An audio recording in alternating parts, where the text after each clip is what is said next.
మీకు తెలుసా మీరు రోజు వాడే 10 రూపాయల నోటు వెనుకలున్న చిత్రం కథ? మీకు తెలియకపోతే నేను ఈ వీడియోలో చెప్పబోతున్నాను. వీడియోకి వెళ్లే ముందు ఎంకే మేకర్స్ ఛానల్ను సబ్స్క్రైబ్ చేసుకోండి. ఇంకా పక్కనే ఉన్న బెల్ కూడా నొక్కండి. ఇప్పుడు వీడియోలోకి వెళుదాం. కొనార్క్ సూర్య దేవాలయము అనేది పురాణాలు మరియు చరిత్రతో నిండి ఉంటుంది.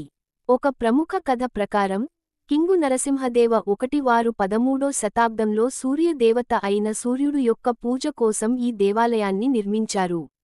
ఈ దేవాలయం సూర్యదేవుని రథంగా రూపకల్పన చేయబడింది. దీనిలో 7 గుర్రాలు, 12 గోచిలు చెక్కెలతో రూపొంది, అవి సంవత్సరంలోని 12 నెలలను సూచిస్తాయి.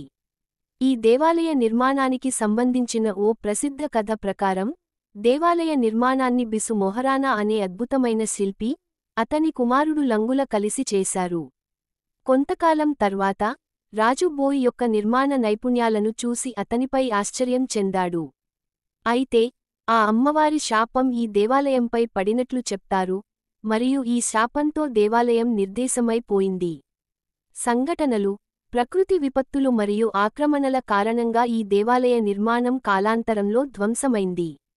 అయినప్పటికీ, కొనార్క్ సూర్య దేవాలయం ఇంకా భారతదేశపు గొప్ప వాస్తుశిల్ప మరియు సాంస్కృతిక వారసత్వం యొక్క ప్రతీకగా నిలుస్తుంది. ఇది అనేక సందర్శకులను మరియు పండితులను ఆశ్చర్యపరుస్తూ వారి అద్భుతానికి అంగీకారాన్ని పొందుతుంది.